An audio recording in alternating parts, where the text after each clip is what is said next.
You feel the tug of her mood before she even speaks. You sense the tension in the room and tighten your posture. You pause your words mid-thought to avoid her reaction, and you tell yourself it's empathy, that it's emotional intelligence, but Spinoza would call it submission, because you haven't learned to live by reason. You still live by reaction, and the moment you let your mind hinge on someone else's tension, your power bleeds out. Baruch Spinoza didn't write abstract poetry about serenity. He built a philosophy designed to turn your mind into armor. He said, when you act through reason, not passion, you become untouchable, immune to emotional manipulation, immune to chaos, immune to the pressure to shrink. But you're living the opposite. You've let your compass be the emotional weather around you. When she's cold, you soften your tone. When he criticizes, you shrink a little more. When society pushes a new standard, you adjust without asking if it aligns with your integrity. That's not intelligence, it's emotional conditioning. Spinoza taught that true freedom isn't emotional spontaneity, it's rational clarity. It's seeing your feelings as data, not directives. It's accepting that you feel anger or fear, but refusing to let them command your actions. You observe, you understand, you decide according to reason, not reaction. You weren't built to flinch at a sigh, to rewrite yourself every time a mood shifted. You weren't made to manage feelings, you were made to master them, to stand firm in your logic, your values, your purpose, even when the world around you wants you pliable. So let's call it what it is: emotional manipulation. Not always intentional, not always malicious, but manipulation all the same. It lives in soft threats, in conditional love, in tone policing, in guilt disguised as concern, and you absorb it because you haven't built your rational fortress. Spinoza would ask, what is within your power? And the answer isn't her mood. It isn't his judgment. It isn't public opinion. It's your mind, your ability to think clearly, to see cause and effect in your feelings, your inner capacity to analyze, not be commanded by the sensations you experience. But rationality is heavy work. It means breathing through the impulse to react, naming the emotion without judging it, asking, why did this move me, and does it need to change me? It demands mental discipline, reflection, self-honesty, no filter, no autopilot compliance. This is a war against passivity. Spinoza didn't promise peace. He offered control. Control of your reactions, control of your mind, control of your soul's direction.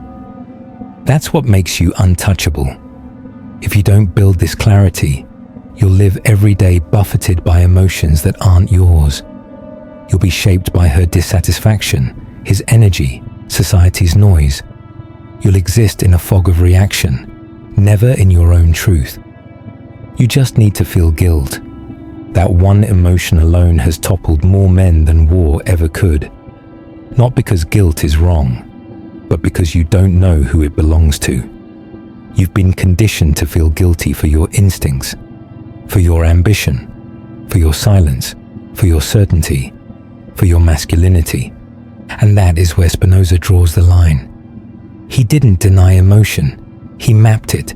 He broke it down, tore it open, examined its structure. Because he understood something that's been lost in today's softness. A man who can't analyze what he feels will be enslaved by what others feel. Right now, you're absorbing blame that was never yours. You apologize to keep the peace. You rewrite your truth to maintain harmony. You tell yourself that being adaptable makes you strong.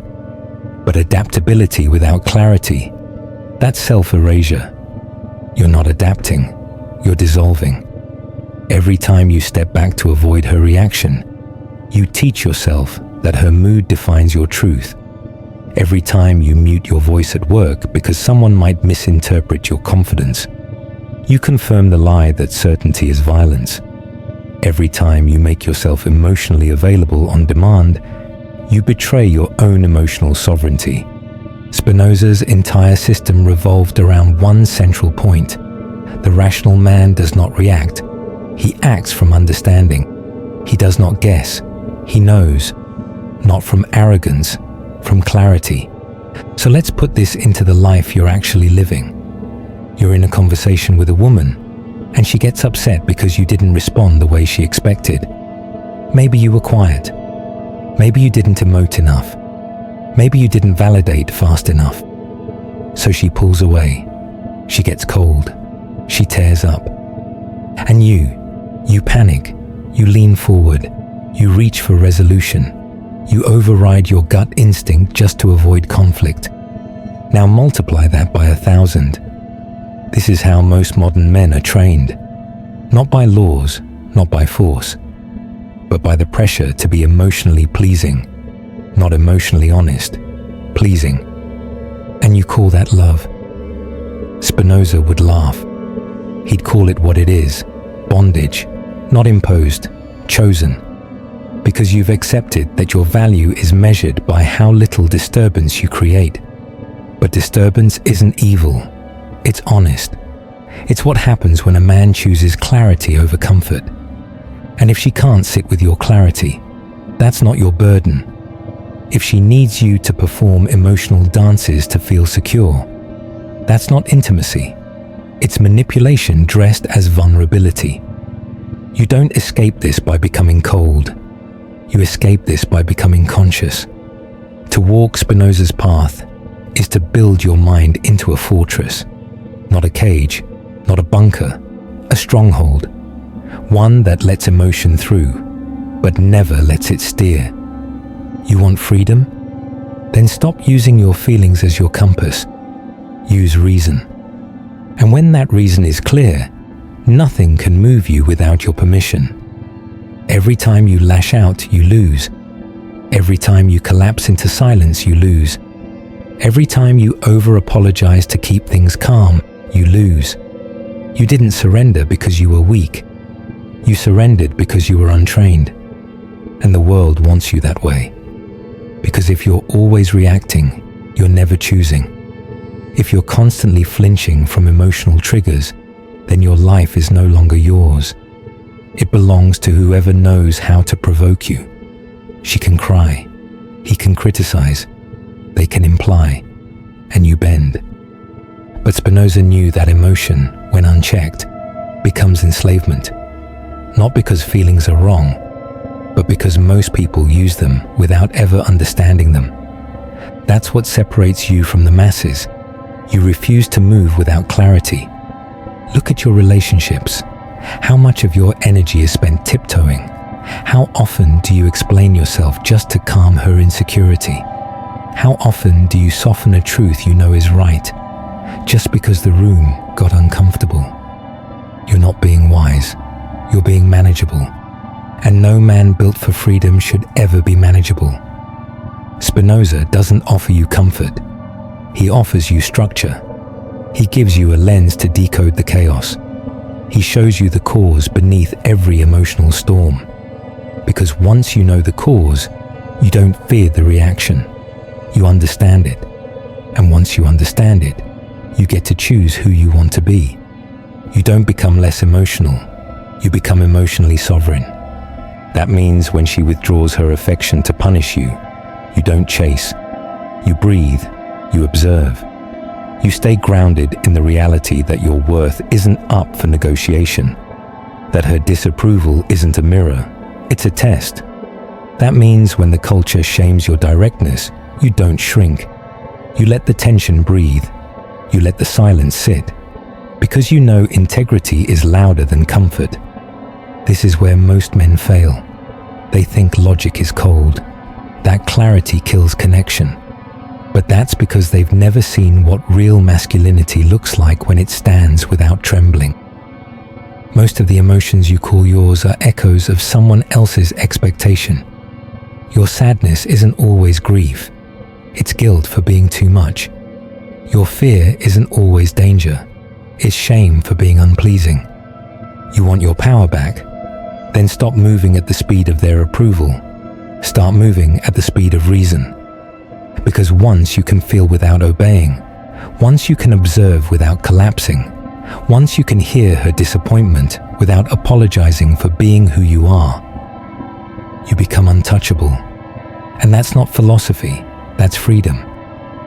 The truth is this: if you don't set the tone, someone else will. And they won't do it with logic.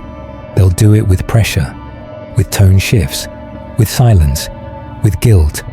They'll do it with mood swings, with moral signals, with cries of, "Why are you like this?" They'll lead with feelings. And if you don't know who you are, you'll follow. You'll follow because it feels easier than friction. You'll nod, agree, cave. Not because it's right, but because you're tired. Tired of defending your instinct. Tired of explaining why you don't feel what they want you to. Tired of playing this game where the rules change depending on how emotional the room is. But Spinoza didn't care about emotional tides. He built his life on one principle. Truth exists, whether people accept it or not. It's not dictated by moods. It's not redefined by volume. It's not erased by tears. It's steady, clear, disciplined, just like you need to be. You keep telling yourself you're keeping the peace, but you're not. You're feeding chaos. Because a man who caves to emotional pressure becomes one more moving part in a machine that keeps everyone unstable. You don't need to mirror their emotion. You need to anchor it. So next time she storms off, you don't chase. Next time the team panics, you don't match their fear. Next time the conversation turns manipulative, you don't flinch. You stay present, calm, rooted in what you know is right. Because if you break just to restore comfort, you're not leading, you're surrendering. Spinoza saw reason as the highest form of human power, not because it kills feeling, but because it gives you dominion over it. Without reason, you are a servant to reaction. And if you're always reacting, then someone else is always commanding. But the real test isn't in isolation. It's in the world. When your woman challenges you, when your boss gaslights you, when society frames your masculinity as something to apologize for. That's where clarity counts. You don't need to scream. You don't need to justify. You need to stand. And when they ask why you're not bending, you don't have to explain it with 10 paragraphs. You just say what's true, calm, clear, final. Because leadership isn't about pleasing everyone. It's about aligning with truth so deeply that you can't be shaken from it. And if she can't handle your calm, let her test it. If the culture can't handle your groundedness, let it rage. Because Spinoza didn't just want you to understand life. He wanted you to master yourself within it. And once you do that, no one, not her, not him, not the world, can take your clarity from you, unless you hand it over. They told you it was love. When she cried because you didn't say what she wanted. When she withdrew because your truth made her uncomfortable. When she said you were too cold, too intense, too much, and you adjusted yourself down to be more digestible. You thought it was love to yield. But Spinoza saw through that illusion. He said real love is born of understanding, not dependency. It's not built on fear of rejection. It doesn't thrive on silence and performance. Real love, clear love, comes from alignment, not adaptation. It doesn't demand that you make yourself smaller to keep the peace. It doesn't feed on your obedience. But most modern relationships aren't built on clarity. They're built on emotional regulation. You manage her feelings, she manages yours, and you both pretend it's connection. It's not. It's mutual manipulation dressed as harmony, and that's what Spinoza demands you destroy. Because a man who loves without clarity is a man being led by emotional suggestion, not truth. And when you call that love, you bury your freedom under the weight of performance. You turn into a version of yourself that she enjoys, but that you don't even recognize anymore. You feel it every time she pulls away and you scramble to win her back. Every time she tears up and you dilute your truth. Every time she sighs and your gut tightens with fear. That's not love, that's conditioning. Spinoza would call it what it is, bondage of the mind. Because the moment you let another person's discomfort become your compass, you've abandoned reason. And when you abandon reason, you abandon your ability to love honestly. You can't love from fear. You can't love from self-erasure. So what do? You rebuild from the root. You teach yourself to sit in the discomfort of being misunderstood. You practice speaking truth without apology. You stop chasing resolution when clarity is enough. You let her feel what she feels, and you feel what you feel, and then you ask, does this still align? That's how you know it's real. Not because she smiles, not because she stays, but because you didn't have to become someone else just to hold her. Spinoza didn't write for comfort, he wrote for liberation. And if your love doesn't make you more free, then it's not love, it's dependence, it's performance, it's a slow death wrapped in soft words. You don't have to be cruel, you don't have to be cold, but you have to be clear. And clarity means letting go of anyone who requires your dishonesty to feel secure. Let them go, because real love won't punish you for being rooted. It won't need you to explain your peace. It won't use feelings as a leash.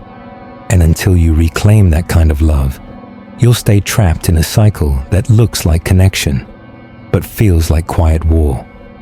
You weren't made for that. You were made for truth. You've been told that being a good man means being agreeable, quiet, predictable, that your value lies in how well you adjust to emotional tides, how easily you let go of what you feel for the sake of what others need. But Spinoza wouldn't call that virtue. He'd call it slavery, because virtue, to him, isn't obedience. It's alignment. It's living in harmony with what's true, not with what's popular, not with what's easy, and definitely not with what's emotionally convenient for someone else. And that kind of man, he's dangerous.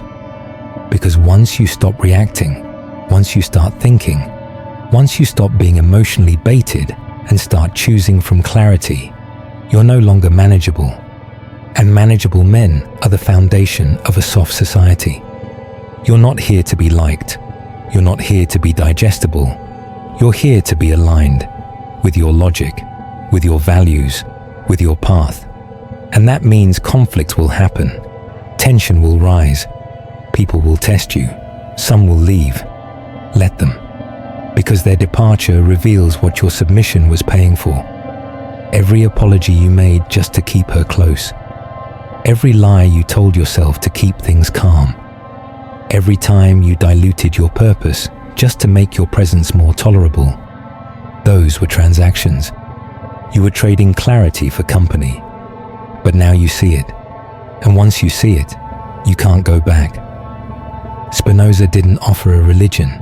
He didn't offer a personality type. He offered a mirror. And if you're brave enough to look into it, you'll see what most men never do. That the cage you're in wasn't built by her or them or even the world. It was built by your need to avoid discomfort. But here's the paradox. The discomfort you feared, the conflict, the disapproval, the distance, it's nothing compared to the slow erosion of your soul when you live against your own clarity. Spinoza's man doesn't just think, he leads. He doesn't just analyze, he chooses. He doesn't just feel, he understands. And from that understanding, he acts with stillness, with precision, without apology. And that's what you're becoming now. A man no longer shaped by moods, no longer defined by reactions, no longer manipulated by guilt disguised as care. And in a world addicted to emotional volatility, that kind of stillness is the ultimate rebellion. If this hits something raw, something you've been quiet about for too long, don't just sit with it. say something. Drop it in the comments and let others know you're not just floating anymore. You're choosing. And if this is a path you want to keep walking, subscribe. And remember, you don't owe your peace to anyone. You owe it to yourself to protect it.